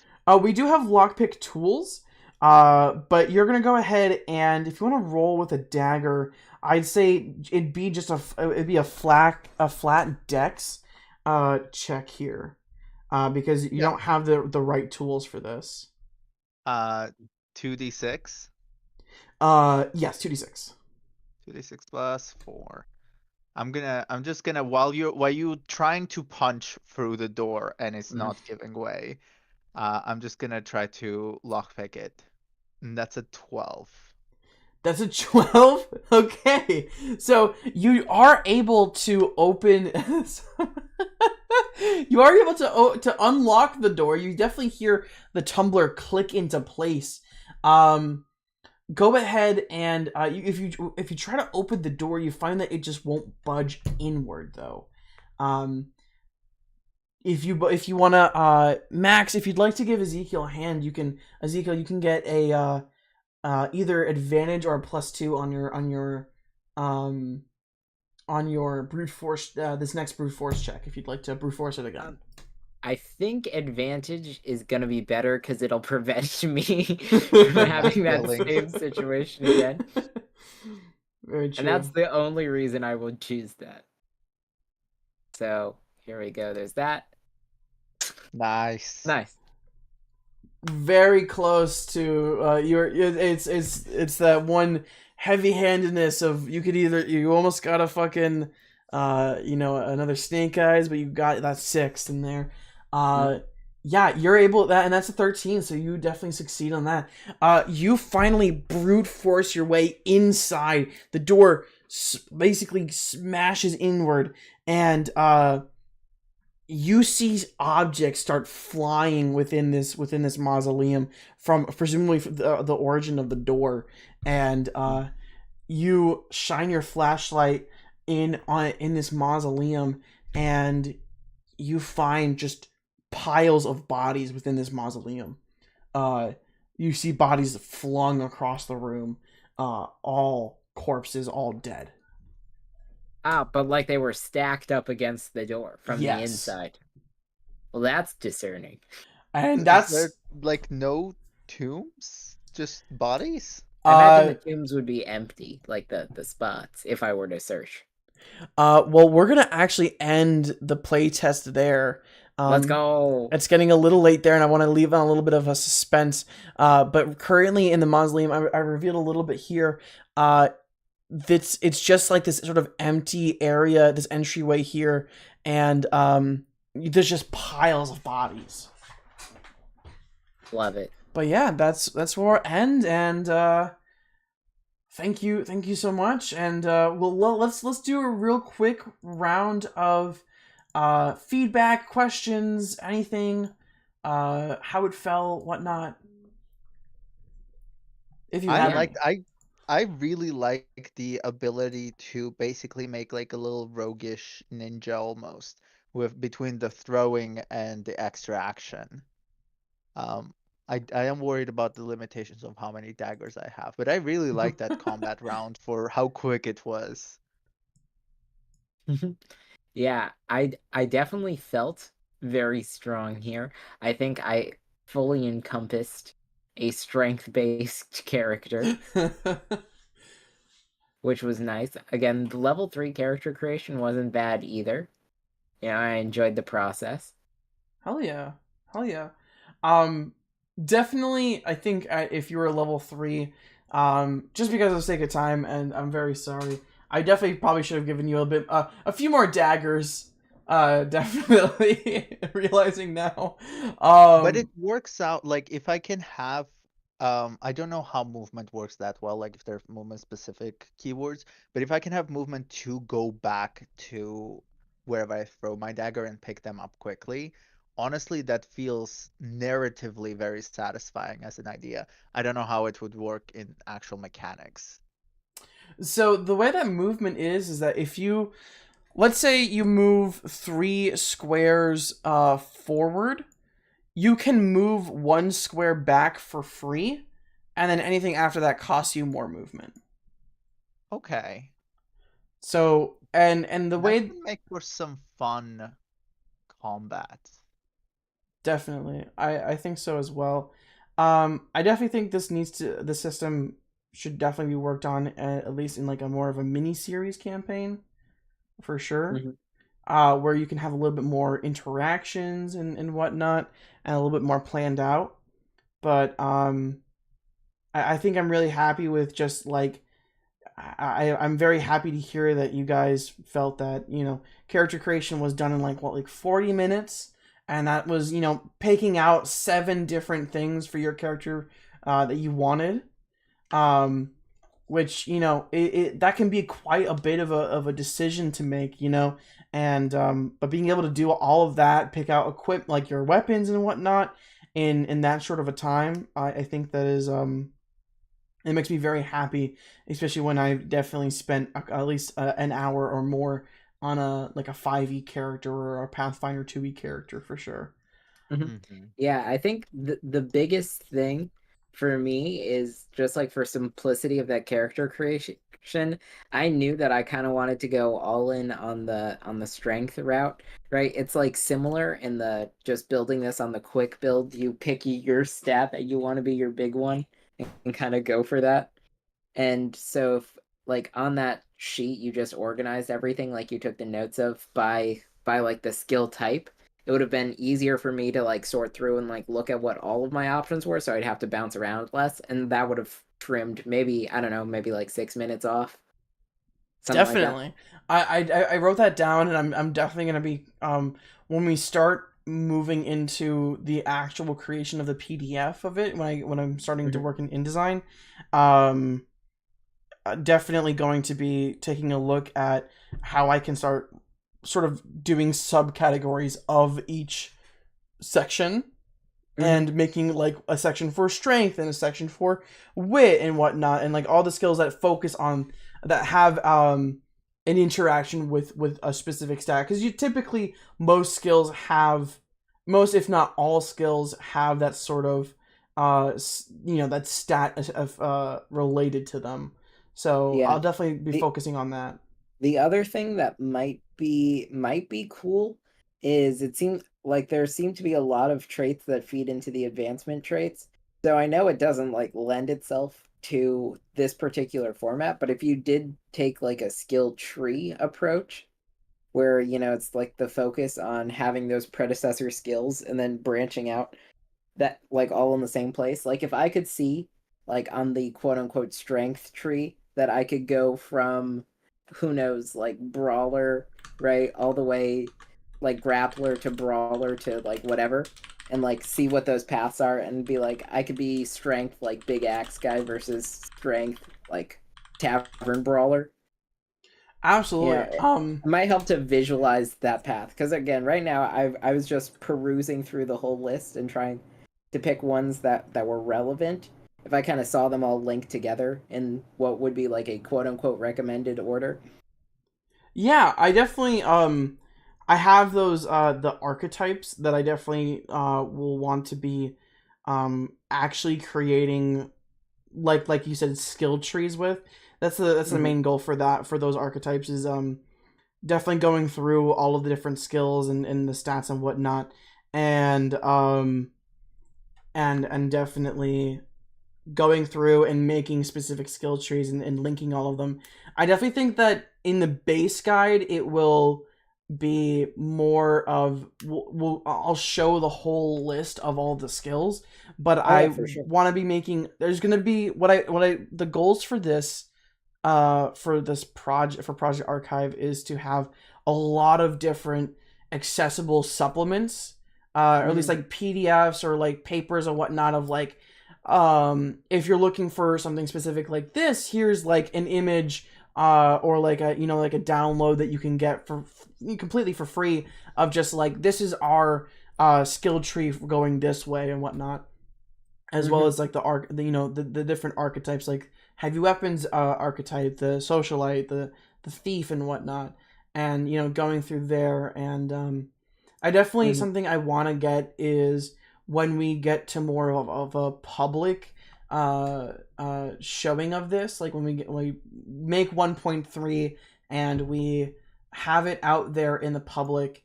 I definitely want to see like community skill trees and community builds where people Yep. can sort of take whatever they want and they can kind of create like characters from media and whatnot, and just I definitely, that's the sort of hope I have here, is definitely community focused, just feeding into each other of like creating shit, for this game. But definitely that is on the docket. 1010% is making it easier to sort of see what pathways there are. You really want to see someone on Reddit make a character that like one shoots the final boss, like any enemy in the list that you provide. Sure. Yes, I've taken multi attack 12 times. It's It's just that's my only skill. I've it's taken. my I've, it's a reskin of One Punch Man, multiple Punch Man. I've obliterated the action economy. I have inflated the action economy. I've It's taken. like- It's me, I'm the necromancer with 15 skeletons. I've taken the extra main action skill 20 times, and I've taken extra attack 4 times. My ultimate How many gets- attacks would that give you? That's the real question. Oh god. That is a good question. Because it would be extra main action on 2, so I'd imagine that's 22, and then 4 of them are doubled. So, what, 26 attacks?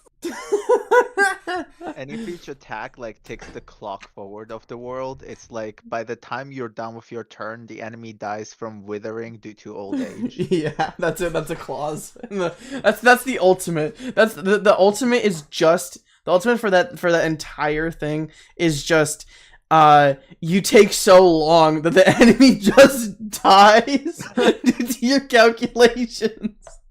And that's your ultimate. They just die immediately. Nice.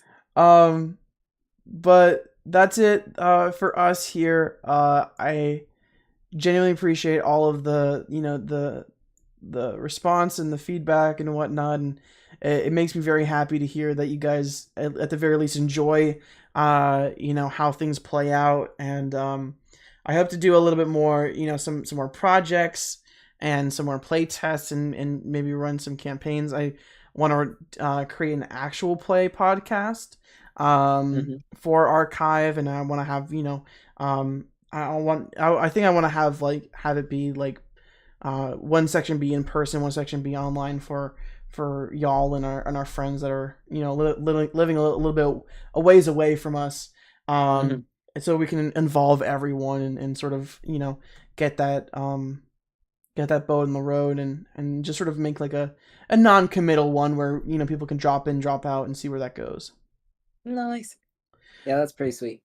But yeah, I'll continue working on this and making it better and better, and we'll see how long this document gets. Awesome. Yeah. With that, I'm gonna end the stream. Thank you for those who have contributed. Thank you, producer. How many people are watching? That's the real question. What are the stats? We've got 2 watchers. Let's go. And someone Thank you, named 2 Hacker people. Owl said bye. So bye, Hacker Owl. I very See ya, much Hacker Owl. Good night, y'all. Nice playing with y'all. good playing with y'all. Good night. Good night.